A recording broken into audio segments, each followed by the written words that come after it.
You're listening to the We Are Libertarians podcast network. Find all of our shows at wearelibertarians.com. Episode 159, The Paradox.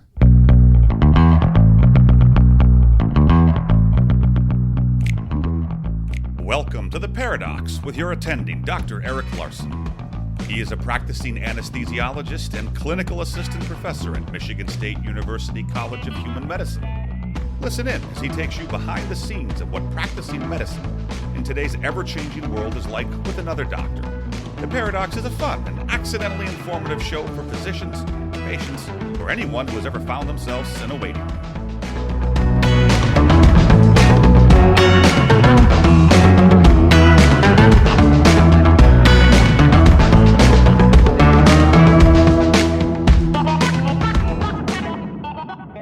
Welcome to The Paradox. I'm your host, Dr. Eric Larson. Thank you for joining me as we explore the U.S. medical system in a fun and informative format through expert analysis. Today's expert, I'm bringing back Dr. David Graham. He's an infectious disease physician in Billings, Montana, who is nearing retirement or sort of quasi-retired. Longtime listeners of the show will know that this is Dave's sixth appearance on the show, so he has easily outstripped everyone else who's been on the show. And so really because he's just offering analysis and insight into what's going on with COVID and what's coming down the road. If you've been a long-time listener, you know that back in April of 2020, Dave accurately predicted pretty much everything that we're seeing right now. There's some things that we got a little bit off, and you can go back and listen to the show. We were so right about COVID. What we talked about then, as far as what our expectations were for the disease. But the highlights were, it was going to be endemic. A vaccine would not limit the spread of disease, but it would probably be disease modulating, which means you wouldn't get as sick. And that eventually this thing would have to burn itself out. And there's nothing we could do that was going to stop this. I think it's been pretty clear that that's the case. Maybe new developments, the therapeutics have been more effective than we probably anticipated. Certainly with Paxlovid, it's going to, which we'll talk about briefly today, but I've talked before with Dr. Monica Gandhi.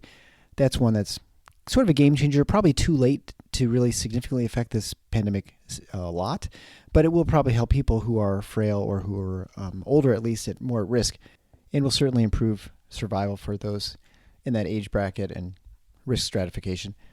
We're also going to touch on Dave's recent retirement and how he's retiring in the midst of a pandemic, and he's part of the FIRE movement, which is financial independence and retire early, or certainly just the FI part, which is the financial independence, which is sort of more what I'm going for at this point. I don't seek to retire early, although I guess it depends when you define early. But the financial independence aspect, I think, is a very important goal for most people to reach as soon as you can. And it allows a lot of flexibility in life. It allows you to roll with punches that may hurt. And we'll get into that a little bit during the show. But we're going to briefly recap what's going on, how we can fix things as far as mandates, masks, and briefly what to do to help yourself retire early. As always, you can go to the show notes page at theparadox.com/159. You can also find a link there to email me if you have any show ideas or questions. I'd like to get back to those pretty quickly. Also, if you are interested, I appreciate any sort of financial support you want to give for the show. All revenue generated goes just towards the production and promotion of the show. I also like to thank my new friends who are joining me from the We Are Libertarians network. Hello. Hope you enjoy the show. Make sure you subscribe to the show. And please leave a rating, and kind written reviews are always encouraged. But without further ado, Dr. David Graham in Retiring During a Pandemic. Enjoy. So hey there, I'm here with my friend, Dr. David Graham from Billings, Montana. He's an infectious disease physician who is nearing retirement. We'll kind of say quasi-retired at this point, and we've had this discussion before, and we'll talk about it a little bit. But Dave's been our resident COVID expert. He's been on a number of times to describe things, and everything we've predicted and talked about since April of 2020 has happened, has transpired. So welcome back to the show, Dave. Hey, thanks. Great to be here. Number 6. Yeah, I know. You've been on episodes 86, 96, 101, 114, and 143, and now 159. So you definitely have the record easily. And yeah, well, nothing's changed. So, we can go back to the first podcast and just air that one, right? The only thing that's changed is my frustration in the fact that it just doesn't seem to quite end. Like, I feel like we're every step that feels like it should be over, it still just is. It's just continuing and perpetuating. And I'm sure you feel the same frustration in infectious disease too. Well, it's the total truth, but I'll tell you, I am more optimistic right now than I have been since like pre-Delta. So I hope we can talk a little bit about that and some of the positive things that are going to happen Gosh darn it. Yeah, well, I mean, let's talk about that because I think, I don't know what the specific definition is, but you have a pandemic, which is basically regional epidemics, right, that are global and they're all over the place. And so it's called a pandemic. And you have that with any sort of virus, really, I guess, until you have baseline immunity for everybody. Everybody's exposed either through vaccination or through an actual infection, right? Once you've hit that, I guess you've kind of moved into endemic stage where this virus is now circulating. It's going to get to sort of its steady state of when it sort of comes and goes in various regions. Yeah, and I guess you've been seeing that play out in the media a little bit. Finally, people admit that this is not going to be eradicated, that this is going to be endemic. But then you have pushback that people are saying, well, endemic doesn't mean safe. And that's the truth. And if you look at the numbers right now, it's clear we're still in a pandemic, right? This is rip roaring. This is raging through the world. What will transition us from a pandemic to the endemic? That is what is really interesting, is what's going to happen in the next 6 months. And I'm sort of Schrodinger's cat on this. This is a box and something will happen, but we're not going to know what it is until we look inside and see if the cat's dead or not. Are we going to have just kind of little mini waves as the post Omicron fittest virus kind of plays out? Or are we going to have another variant, kind of tip the scales? And again, this, we could 50% have a new variant that sets off another pandemic in our post-Omicron world. And what that means is that, yes, by now most people have been infected. Most people have been vaccinated or infected. So we've had people have 2-3 exposures to the virus. So in a mostly immune world, what does COVID look like? And it's 50-50 in my opinion. I just don't think we know. Yeah. And so, I mean, obviously the next, according to the Greek alphabet, the next major variant will be pi. Yep. So that for sure it's going to get sequenced on March 14th, right? 3/14. That has to be the day it has to get officially sequenced. Pi Day. Pi Day, exactly. There are lots of assertions when it comes to new variants. I mean, I hear people all the time say, well, the next one's going to be less virulent. It's going to be more infectious. I think it's clearly going to be more infectious. It has to be, by definition, if it's going to outcompete the current Omicron. Do you think it's fair to say that it's going to be less virulent, or at least no more virulent and more dangerous than the current version? So, but remember, it only has to be more fit in the setting of a post-Omicron world. Right. So if most people actually get Omicron, then they're going to have relative immunity to the Omicron strain. So the next virus, even if it isn't as fit de novo, as long as it's more fit than when people have a lot of relative immunity to Omicron, that's the one that's going to take off. So, and if we're seeing anything with repeat exposure, what we're seeing is less death, less severe illness. So I can look at my hospital right now. We've got people in our hospital again. Generally we had 20-ish people during the low periods and up to 70 or 80 during the bad periods. Right now we're around 50 to 60, but they're not on high flow nasal cannula. They're not in the ICU intubated. So these are people staying 2-3 days instead of 8 to 10 days or more. They're less sick. And then what's also interesting about them, we're about 50-50 vaccinated, unvaccinated in the hospital right now. So we're seeing a lot of vaccinated folks, usually not boosted, who do wind up in the hospital for a day or two. Yeah, in our experience at our hospital system, it seems that, I mean, obviously there's more who are unvaccinated than vaccinated who are hospitalized, and the ones who are sicker are clearly the ones who are unvaccinated, or at least as far as we know, no prior exposure to. And they tend to be younger and they tend to be less sick, less comorbidities, which I guess is exactly what you'd expect, right? You expect that, for one thing, I mean, to speak sort of morbidly, the people who are the sickest have already been sort of thinned out of the herd, so to speak. And then also, they don't have, since you don't need that immunity to get as sick, right? Or I guess this is a confusing way of putting it. If you have immunity, you have to be more frail to require hospitalization and support in the hospital. Yeah, and I think Michigan is an interesting case study because you guys actually did have an alpha wave, right? Yeah. Almost no one else in the country had the alpha wave. So where we were at is literally we were decelerating from our delta wave. We had a late delta wave when Omicron took off. And so, our hospitalization numbers were just coming off the Delta peak when New York and the East Coast was blowing up. So, number wise, we're a little bit behind. We're probably at our peak right now with, can you believe we have like right now, 1 out of 8 asymptomatic people are positive for COVID on our preoperative testing. So, figure that out. You're in a room of 4 people. There's a 50% chance someone has, COVID in their nose. Now, that doesn't mean it's alive replicating COVID, but it's just astronomical. Our symptomatic rate is 45% right now. So, you can't walk down the hallway and not be exposed to COVID right now.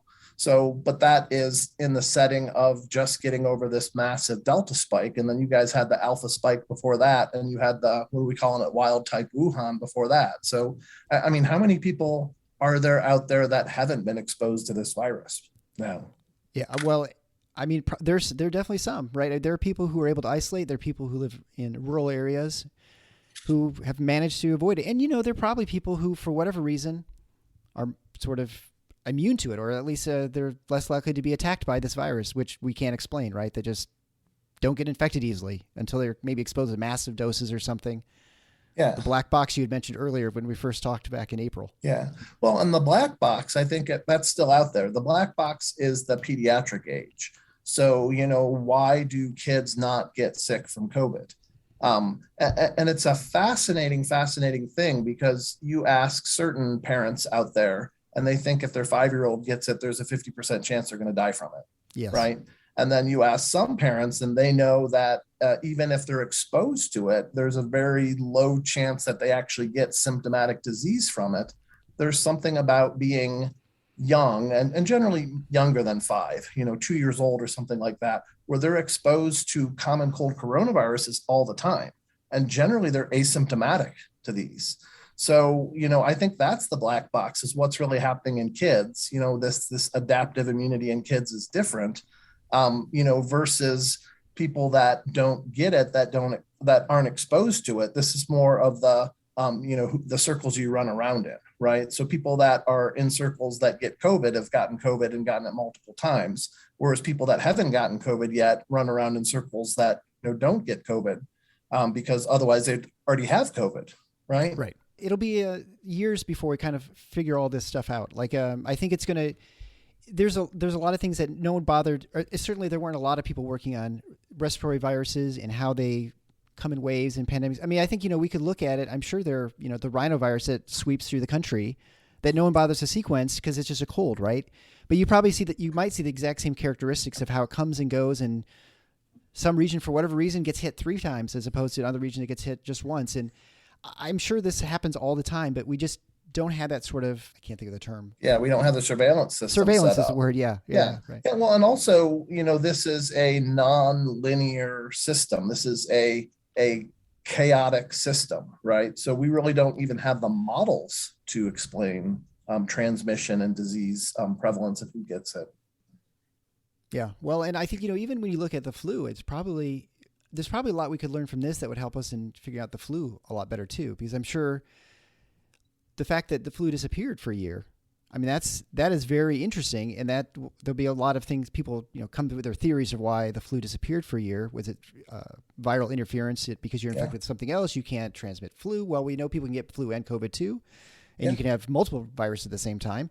Or is it because there's just no travel? I mean, all the reasons, because people say, oh, it's the masks. I tend to think that's probably not it. But anyway, there are all kinds of ways you're trying to figure this out later, I think. Well, and absolutely. Like this year, we were starting to have a influenza 1 year, and we had RSV was just going off the walls, and both of those have decreased with Omicron. So it probably is just a out competition by a superior virus, right? A more contagious virus, right? Yeah, and I think as with most things, there are probably a number of explanations for why something happened, right? People were wearing masks, and people generally didn't do as much stuff together. When they were sick, they stayed home more than they used in the past. They didn't travel as much, and so all those things are enough, especially with an endemic virus like a rhinovirus or adenovirus, that it's easier to suppress than something that is novel to people's immune systems. So speaking of masks, Eric, let's just go ahead and tackle the most controversial topic of the day. How about masks in schools? What do you think about that? Yeah. Well, I mean, I think there's no point to having masks in schools, because I think, you look at when you look at the evidence for controlling disease, for one thing, I think with this virus, I think it's very shoddy. In fact, there's probably almost no evidence that it actually is useful. I think you have an incredibly low risk population. And there is absolutely a cost to it. And I think, people say there's no cost to it, or kids are resilient, or kids don't mind. And it's true. Kids will put on whatever you want. And I've said this from the beginning, that if you told kids to put a pumpkin on their head, they'll put a pumpkin on their head if that's just what everyone's doing and that's what they're supposed to do. But that doesn't mean it's the right thing to do. And I think there are definitely there's some problems with masks. And I think one thing that is hard to quantify is the fact that if everyone's wearing masks, people are viewed as a disease vector, or that there's a threat and a danger. And so you have kids living in a constant level of threat that they know there's some sort of problem. And that's not healthy to your normal development, I don't think. And by putting them in school all the time, I mean, it's sort of like running active shooter drills every day of the week. You might be more prepared for an active shooter, but you're going to create a lot of anxiety and depression. And we're seeing that it's exploded in kids. And I guess the counter argument would be is if you really thought this is preventing serious harm to those kids, then it makes sense to do it. Like, we've got no choice, but this is what we have to do. But I don't see any credible evidence that this is helpful in any way. And certainly when you get to the point where everyone can be vaccinated who is at risk, who can be, it makes no sense to mask kids and to sort of put all these burdens on them to protect people who could protect themselves if they wanted to. I mean, I just don't see at this point, it doesn't make any sense at all, except it's become sort of a religious sort of movement at this point. I don't know. What do you think, if that sounds accurate? So I think, this is great, but taking a step back, what can we do to bring people together? This is probably the most divisive issue we have right now. So what if, and I agree with your assessment, by the way. So, but what if we started with, I just don't think we know that this is a medically unanswered question, and there is room for different opinions on this topic. So that said, we can look at the evidence which is mounting in the popular culture that supports a maskless school environment. Like, for instance, the Wall Street Journal recently finally published something comparing the efficacy of cloth masks versus surgical masks versus N95s, right? So that was in the Wall Street Journal. The CDC finally pointed out that cloth masks are essentially ineffective and you should use a more effective mask. So, and in fact, what did the LA Unified Schools do with that? They actually outlawed cloth masks and are now requiring all of their kids to wear procedural masks to school. So, the question is then, with cloth masks, if we have no benefit, then essentially all we have are the downsides to it, right? Every intervention has risks and benefits. So if we are trying to argue from a popular culture point at this point that there's really no benefit to this, then if there's any risks at all, it would seem that those risks outweigh the benefits. So, but even if we try to temper our argument, there are folks that will religiously defend anything is better than nothing. I have an immunosuppressed child. I have immunosuppressed parents. And I think the response to that at this point is the idea of one-way masking. Okay. So this is a popular topic that I hope gets more play. But where we are now is you can get vaccinated if you want to get vaccinated. You can get boosted if you want to get boosted. We now know there are N95 masks that are extremely, extremely effective at protecting you regardless of my behavior, right? I have a right to swing my fist around until, it meets your nose, right? So your nose has this great ability to protect itself from my fist now in this world. So why are we worried about me swinging my fist around anymore? Yeah, no, I think that's very sensible. And I think now we're kind of like almost a policy, right? Because I think as long as you don't have a mandate to wear masks, I think it's entirely acceptable to have people at schools say, hey, schools say you can wear a mask. Ordinarily, 5 years ago, you couldn't walk around with a bandana on your face and wear a mask, right? We know that would have been disallowed for sure. But now we can say, hey, if you feel like you need it, you should wear a mask. If you want to wear a mask, you can. I think you're right. It's a good middle ground. But I think, the problem is, of course, there will be schools that still maintain the mandates, and they are generally the largest school districts, and they are in the most influential parts of the country. I'm in Michigan, you're in Montana. We don't, we're not worth a hill of beans to people who make the policy decisions at a federal level, right? Yeah, but there's mandates on both sides. There's mandates to wear masks, and there's mandates that make masks illegal, right? Correct, yeah. So, they're both silly. So I would say that this is not a medical issue at this point. This is a legal issue. What does the law allow your school district to do? Right. Yeah. I mean, I think there are probably some things about uniforms. And so there's probably some sort of, precedent for having standardized dresses and, dressing of clothing and stuff. So I don't know what the legal definition is, but I do agree it's much rather than ban masks altogether, it'd be much easier just saying you can do what you want. You can protect yourself. And we, like you said, we know ways to protect yourself personally. And those you were in your multi-generational home and those sorts of things. Yeah, I think there's plenty of ways to protect yourself. It obviously goes, to leaving our scope of medicine here, it definitely goes to a broader discussion on school choice and the fact that maybe this is how you sort of sort schools out. Maybe you have a couple schools in your district that are like everyone wear masks and another one where people don't or something like that, or that's the expectation. It makes it messy, but having more educational options is probably useful for parents and actually, honestly, for teachers and whoever who's, thinks that this is a very important issue. I tend to think that what will happen, and I'm guessing you'd probably think the same, that when you make masks optional, most kids won't be wearing them. Their parents might make them wear, which, I think that's probably what will happen. But I think that would, at least giving people the option is probably the best way to, without as much contention to solve this problem. But what's important about that is that there should be no mask shaming if you decide to wear a mask or if you don't decide to wear a mask. Okay.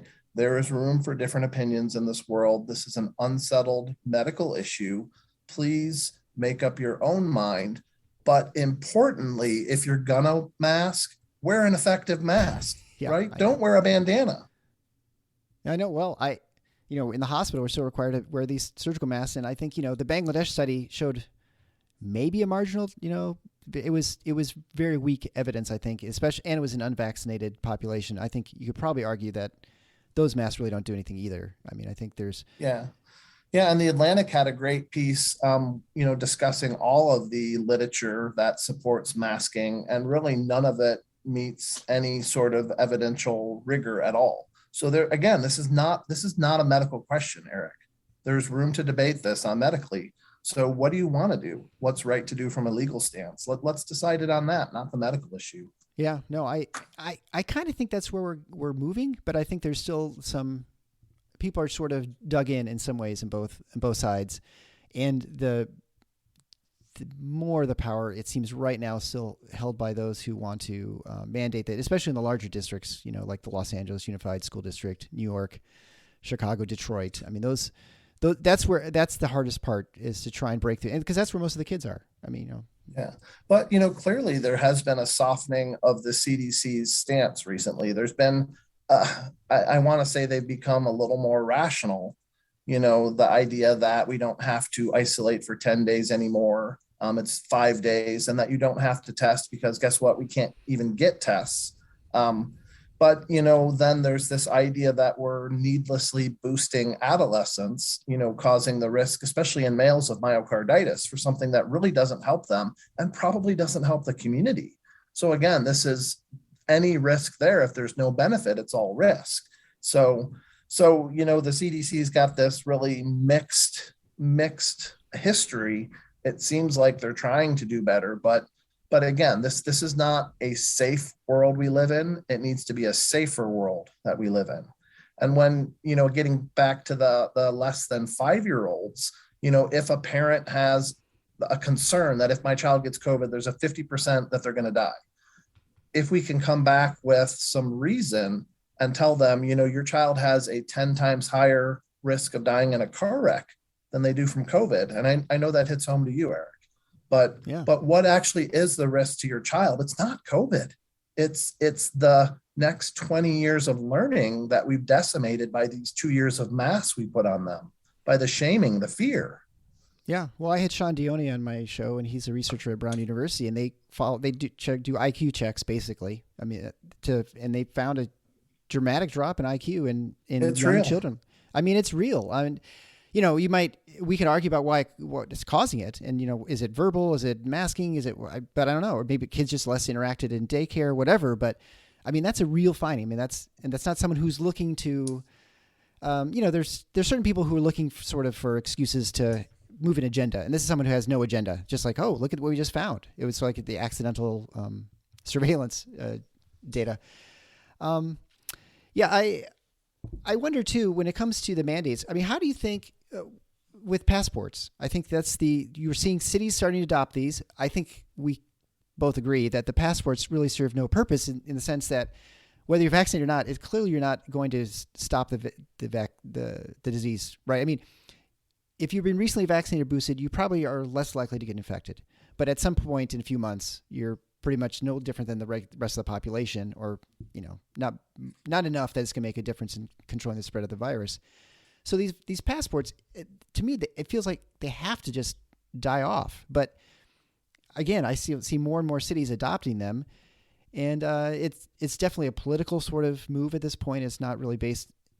I mean, I think they base it on science, but there's not really. It's maybe old science, we'll call it, that they think, well, the vaccine was stopping the pandemic back in, a year ago, and now it's maybe not.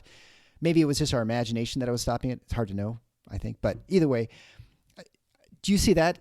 Do you see those going away, or do you see them just transforming them and saying, well, now we want to make sure we're not going to worry about that, but we make sure you're vaccinated for flu and make sure you're vaccinated for polio and mumps and measles, and we're just kind of sort of, change that passport system from what it is now. Yeah, what I guess I worry about is every time we have an uptick in cases, we regress. We regress to these more regressive policies of non-pharmaceutical mitigations that we know don't work. The Omicron and the travel bans are a perfect example of that, right? So where we have to get to, and I don't think this is controversial anymore, but you're still not allowed to say it, but where we need to get to is where we stop counting cases, where we don't care if people are infected anymore. Because what does infected actually mean? It means that you have virus replicating in your nose, and vaccines don't prevent that. They're not supposed to prevent that. So what is the point of a passport that says you got a non-effective thing at trying to do what that passport's trying to do, which is not contaminate other people, right, not infect other people. So I have said for a long time now, and I've been blacklisted for it, that cases don't matter. And cases don't matter.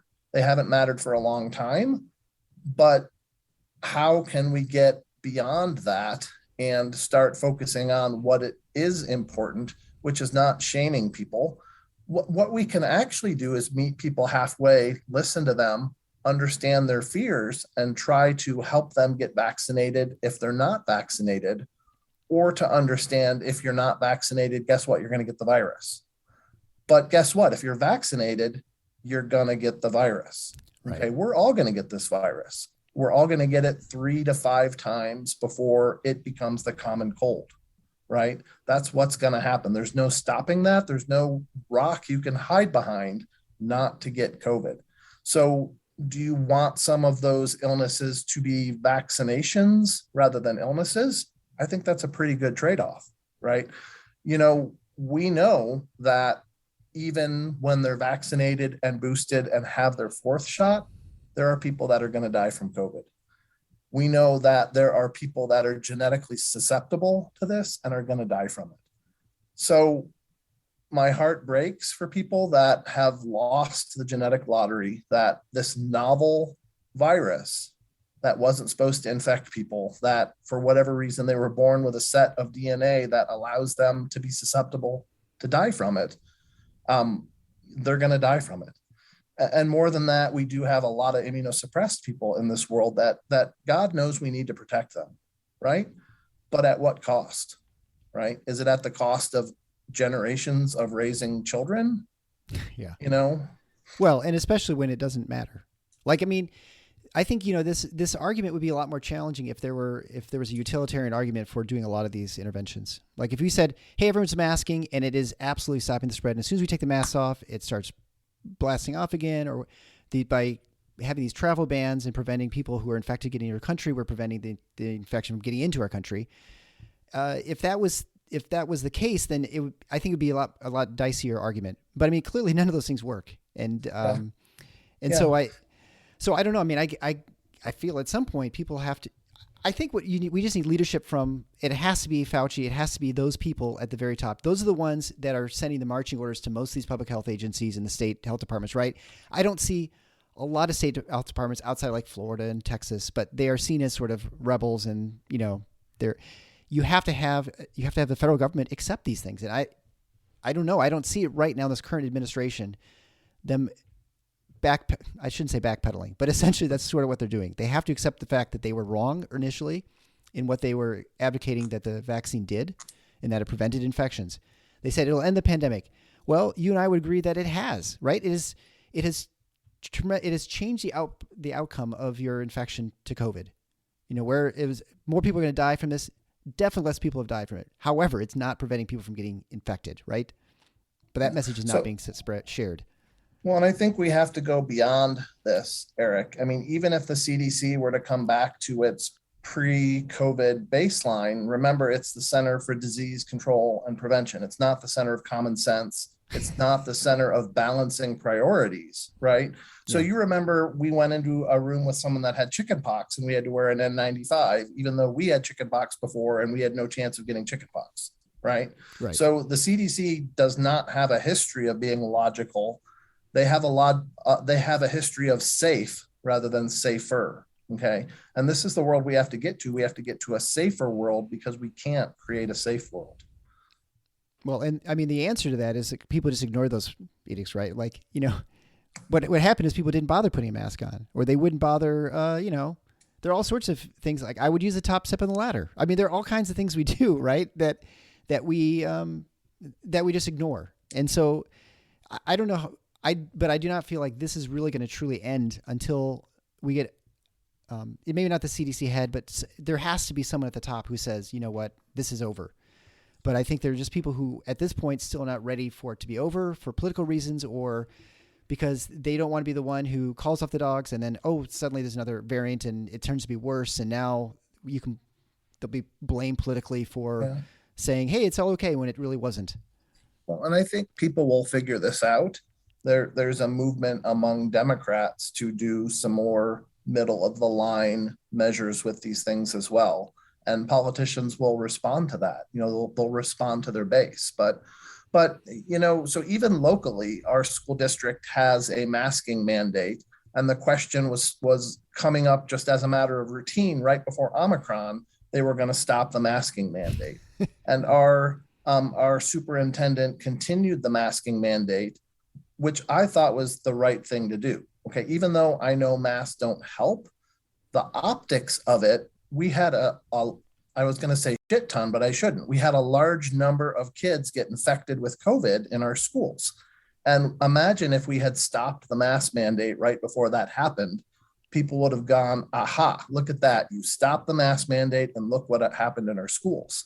So we really couldn't stop that ineffective mitigation at that point because things were destined to go wrong. And optically, the lack of masks, therefore the superintendent was going to be blamed for that, let alone if unfortunately we had a child die, it would be his fault. The blood would be on his hands. Right. So there is a right time to be more logical and rational. So let me ask you this then. Say you're in a setting where Omicron's fading and you have a mask mandate in your school. When is the right time to stop that mask mandate that is ineffective?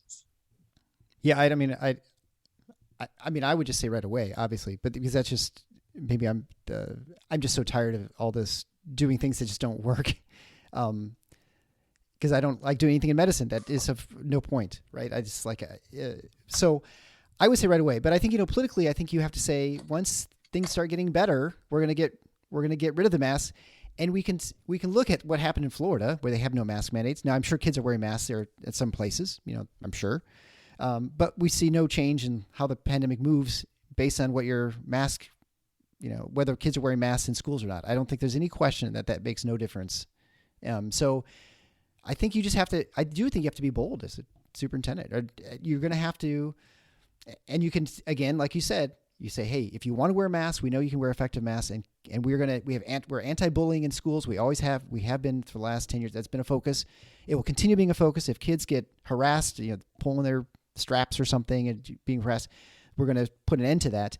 And I think that would be the middle ground. But you could say we're not going to require every kid to wear it, because there are kids we recognize that have problems learning and communicating. Yeah. And I think you can make an educational argument and say, from a safety standpoint, we don't think it's necessary for everybody to mask. I think you could do that right now. Yeah. And I think you could make a good argument, and I think you could convince enough people. I don't know.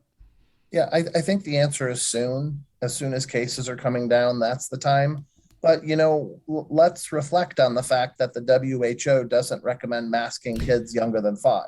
Right. Let's reflect on the fact that in Europe, most schools don't mask, period. Right.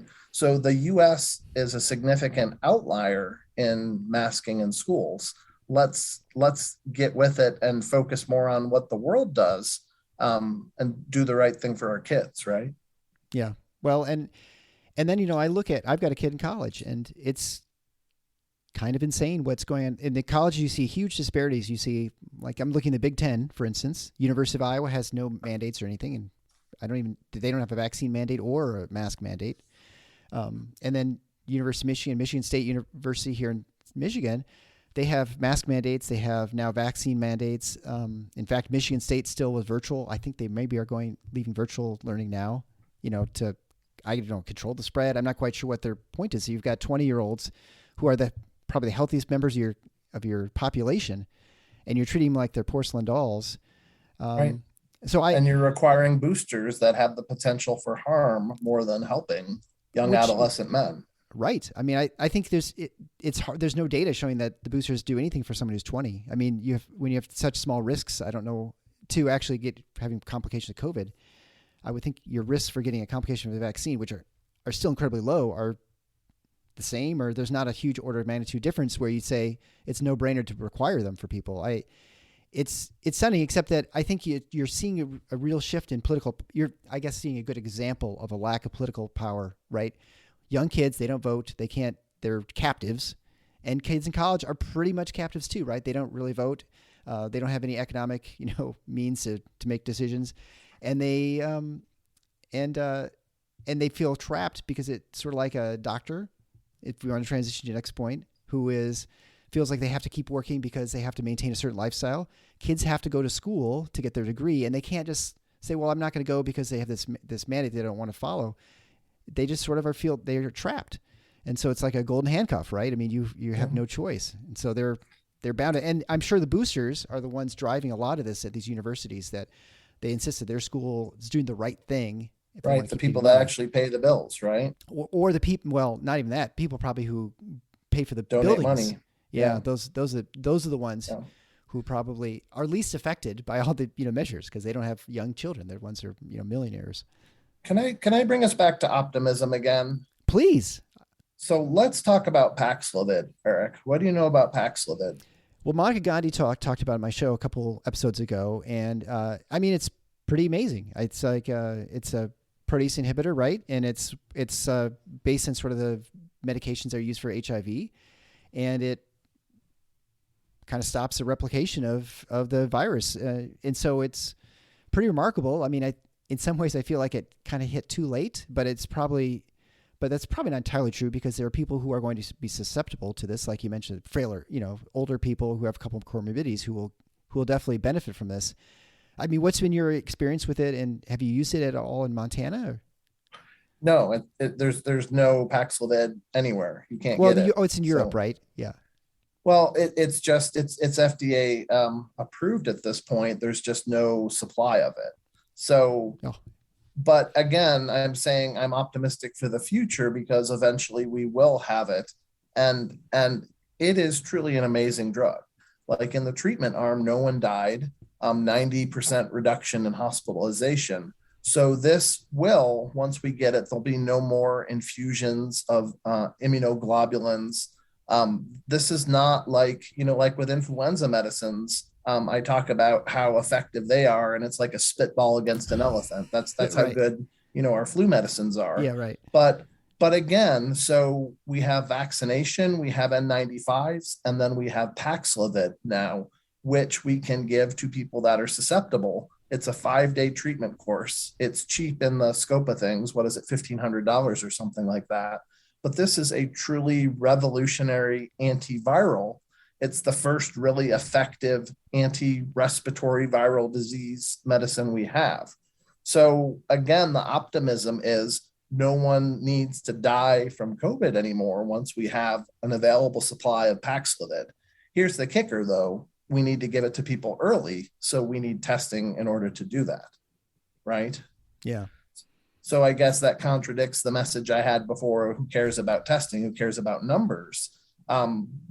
That would be true in younger folks, but older folks that have a supply of testing at home, people that are susceptible to this, that have a supply of testing at home, I think that could really revolutionize where we are in the spring and summer this year. Yeah. Well, and I think that sort of goes to a lot of the problem, especially the last year, is that we have not really allowed any nuance or any sort of individualization of treatment or therapeutics or prevention when it comes to this, right? Like, I don't think either of us would argue with a 90-some-year-old, trying to protect them and maybe wearing a mask or, getting boosted a number of times. But, a 9-year-old doesn't need to have all this stuff done. And they also don't need to be masking and doing all these sort of interventions to prevent infection, because it doesn't really matter, really, for the most part. And to your point, testing doesn't matter. You don't need to test 19, 20-year-olds twice a week at a college to see if they've got COVID or not. But, would you test nursing home residents once a week? I don't know. Maybe you could argue there's some use to that if you can give a therapeutic that's going to prevent them from ending up in the hospital. So we just need to be sort of just more rational about this sort of treatment. And I'm a little frustrated in some ways. The government does not allow us to have any sort of nuanced approach to things. And like, if you've been previously affected, do you need to get vaccinated right away? Well, it would have made more sense to vaccinate people who hadn't had any exposure when we had a limited supply. But we felt like there's no way we can have any sort of nuance to our discussion. Just everybody gets vaccinated and you have to do it twice and you have to have a certain schedule. But I'm optimistic with you that I think we have therapeutics. And the cool thing is, with this mRNA vaccine, I think if another one comes out, I think we can develop this vaccine very quickly. And then also therapeutics will come out a lot because we have now effective therapy. And there's no reason to think that this sort of protease inhibitor wouldn't work in a different virus if you just changed the formulation. I don't know how they do it. I'm not a chemist, but I think you did the same strategy would be probably pretty effective there too. Yeah. So, with the natural immunity idea, the CDC finally published something in the MMWR that actually recognizes natural immunity, right? So again, this is a huge step for the CDC. They actually recognize that there is something called, natural immunity. That doesn't mean that there aren't physicians who potentially will lose their job because they don't want to get a booster when they've just had Omicron, right? This is something that you hear about in the physician circles right now. So, will we truly get to rational, individualized medicine? Yeah, I don't know. Will we do the right thing for people instead of make these population decisions? I won't hold my breath, but we can decide on our own too, Eric. So, I think we talked last time about what we're going to do with our kids and COVID. So I think with my boy, I decided to give him one shot of Pfizer, and then I'm going to wait 6 months and see if what the data shows for myocarditis, right? Does a 7-year-old actually need 2 shots, or is one enough? Personally for myself, I got a shot of, I think I got Moderna initially, and then I waited 6 months and I got my Pfizer. So I'm pretty close to being 6 months after my second shot, which was 6 months after my first shot, which I think is the right thing to do, right? To wait 6 months between your first and second shot. But what do I do now about getting boosted? I have to make that decision soon. So, from a public health perspective, are we allowed to individualize like that? Like a infectious disease physician can make decisions for his own family. An anesthesiologist can make decisions for his own family. Can can the average nursing home resident decide that I need to have some test available in case I have symptoms so that I can call in for Paxlovid? Right. Yeah. Well, I mean, I'm hoping that we're getting to that point. I think that I think we are. I think we're getting. There's a broad understanding that things that were believed are no longer true. I mean, I think we've talked about things in the past, and they've mostly come true, but the rest of the world has not really. It's taken them a while to get to the fact that vaccination actually just tricks your body and thinking you've been infected, right? So it provides the immunity that your body would normally produce if during an infection. So naturally, yeah, a little bit different, right? Because all you get is the spike protein with the vaccination. But essentially you're getting the T cells and B cell formation, right? That's I mean that's what the vaccine to the does, spike right? protein. Yeah. Yep. Right. Yeah. Right. So whereas if you have a natural infection, there are more epitopes that your immune system is. So if there is a different variant in the future, the idea is maybe there would be less breakthrough problems with natural immunity than there is with vaccine immunity. So, and again, the idea is, this Omicron specific vaccine that both companies are studying right now, it's useless, because the vaccine that we currently have available is doing exactly what it's supposed to do, even with Omicron, right? It's preventing death and it's preventing severe illness. So we don't need an Omicron specific vaccine. We just need something that prevents severe illness and death. And I think a lot of problems we're having with this is we have a nomenclature problem, especially with the public and broadly. It's hard for me to say that a vaccine is going to prevent infection, that it's working when you're getting infected, right? Because we know that it's supposed to stop infection because it's supposed to stop you, or that you have immunity, but it's not enough to keep you from being infected. People are like, what do you mean? That doesn't make any sense. Right. It is really complicated. And which, as you know, immunity is the immunological system is incredibly complex, and it's really hard to sort of for layman's terms to explain this to people. And I don't even understand it totally as a physician. I've had course on it. So what actually is infection, right? Infection is the virus getting in your nose and replicating. What the vaccine is supposed to do is prevent it from spreading from there, right? We want that virus to get in your nose and replicate locally. We want you to get a mild asymptomatic infection every time you're exposed to COVID, right? That's ideal. That's perfect because that boosts your immunity every single time. And you may not have enough replication competent virus to be contagious, right? So that's what we want. We want people with low levels of virus in their nose frequently so that they can boost their immune system. But try to say that in public and not get tomatoed. Yeah, right. Well, and I think that was actually one of Monica Gandhi's points earlier during the pandemic when she said there might be some utility to masking, that it would prevent the viral load that you get. And so maybe you'll get to that point where you just get enough just to get a slight asymptomatic. And I think it makes some sense to me. I mean, I could buy that. I think it's got to be a very low amount, but it's possible, especially if you have previous underlying immunity, right? And to commend Dr. Gandhi, she had the idea that wearing a mask lowered the virulence of the disease. It lowered the severity of the disease. And I actually heard her walk that back recently. And she talks about the fact that a mask humidifies your air, and that's what the effect is. So it's not the dose you get that causes a change in the virulence. Her theory now is that masks change the humidity that you're breathing, and that's what affects the virulence. So I commend her for having an open mind even about things that she held. So again, this is the thing. Science changes, right? We have to have really strong ideas, but we have to be able to change them rather rapidly as the evidence changes. Yeah, I think that's important. And that's why I've enjoyed talking to her and having my show twice, because she is open to being wrong and to having new data conflict with what your priors. I mean, that is medicine, right? Like there are things that were absolutely true, and then you realize that you're completely wrong. You had the physiology wrong, or the pathophysiology wrong, or something like that. So that's why, again, that is why I've appreciated her, and I may disagree with her on some things, but I think she comes with some humility and honesty, which I don't think everyone does certainly in social media. So that's been a problem. But I guess getting back to the very beginning here, you recently retired or almost retired. What's it? Now, obviously, you weren't planning this because of the pandemic. We've seen a number of people leave healthcare during the pandemic. I don't know if it's because of it, or I know some people probably have been burned out because they're just getting worked to the bone. What's it been like for you? Are you a little more concerned about retiring during this sort of, I don't know, kind of a tumultuous time, or is this something that you were financially in the position you thought you're fine, and it doesn't matter what happens? Yeah. So this any time is a good time to retire, right? So and my story honestly is a pretty typical doctor story. Is that I got boxed around quite a bit as a resident, have some PTSD, and I apologize for folks who truly had trauma for using the word PTSD. But I mean, residency was not fun, right? I don't think it was fun for any of us, let alone medical school.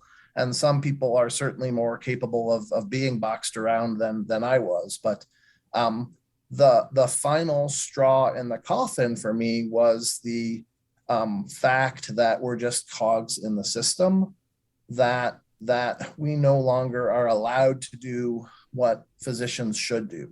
So this EMR is not, it's a glorified billing system, right? It has nothing to do with patient care.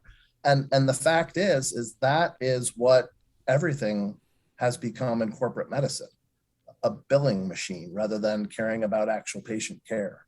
So I was on the way out long before COVID, just due to the fact that I never really enjoyed practicing medicine and being reminded of the abuses of my youth.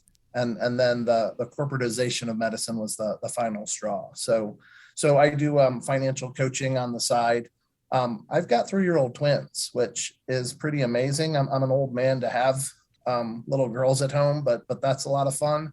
So I'm going to be a stay-at-home dad and try to be a better, more supportive husband as well, which is truly a challenge. Taking care of yourself is hard. Taking care of kids is hard, but the wife, she deserves more than she's gotten in the last couple of years. So that's a priority too. Yeah, no, I understand. And I think trying to get to a point financially is where you have some security and you have options is really important. And I don't think this is not obviously just for physicians. This is for anyone. And with the passing of my son, I've mentioned this on a number of shows. I've been interviewed about it. It would have been a huge burden to have been worrying a lot about money where I didn't have the option, where I had the option at least of working or not working. I mean, to be able to go a couple months and say, I don't need to work right now. I need to take care of my family, myself, and deal with our grief. All sorts of things can happen. I mean, obviously, death of someone in the family close with something, but you can get sick, you get injured, right? I mean, there are all sorts of things that can stop, or a pandemic can happen and shut down your practice or your business for a couple months. And so, trying to get to some point of financial independence is important. Not to drive yourself crazy trying to do it, probably, right? To do it in a mindful way. But to actually have that so that if something happens and comes up, which life inevitably throws at you, you have the ability to, I guess, respond in healthy ways. Right. And just awakening to the idea that the financial services industry is not there to help you. You're actually a big target, and they're after you. They're there to harpoon a whale. And guess what you are, Eric? You're that whale. So, and Wall Street in general, there is nothing good about any of that. The incentives are such that they're going to milk you dry all day long and all night long. So actually figuring out that you need to save some money, saving money and doing so in a reasonable way, that's 95% of becoming financial independent, right? You don't have to do anything fancy. You just have to save money. And then once you've saved that money, you have to do something reasonable with it rather than put it in Wall Street or Bitcoin. Right. What do you plan on doing? I mean, I assume you're going to keep your license. Do you plan on still practicing some medicine from time to time? And, people like say, oh, I'll do mission work or blah, blah, blah. I mean, what do you foresee yourself doing for the next, not maybe this year, because this year you're probably going to, I imagine, kind of pull back and sort of just do family stuff. But what do you foresee yourself doing in the future? Because it's hard to give up. I mean, practicing medicine is actually kind of fun, dealing with patients and stuff. I mean, I find that very enjoyable. Yeah. The idea that you're walking down the grocery store and someone says, well, hi, Dr. Graham. I don't know if you remember me, but you saved my life a couple of years ago. It happens less frequently now than a couple of years ago, but certainly just being a part of people's lives is rewarding. But I'm going to do that outside of medicine. I can't see a way that medicine plays that role in modern society anymore. It's cogs and machines. Yeah. Well, we didn't end on an optimistic note, but I guess the fact that you're getting out and getting to do what you want to do is very encouraging. So I'd obviously recommend people check out your website, fiphysician.com, and then they can find out more about your strategies and follow your blog. It's got all kinds of retirement stuff on annuities and 501ks. Tax, it's pretty wonky, Eric. I wouldn't recommend it for the average person, but if you're interested in kind of wonky tax laden strategies, then it's for you. Yeah. Well, and I think, there's some things you just need to take, like medicine. Sometimes you just need to take it. And maybe that's getting yourself educated, at least partially, and those sorts of things is very important. So, well, it's always great to catch up with you, Dave. I hate to keep you from your family, so I just know you got other stuff going on today. So I really appreciate the discussion on COVID. I'd love to say that this is probably the last discussion we'll have to have because COVID's going to be a non-issue.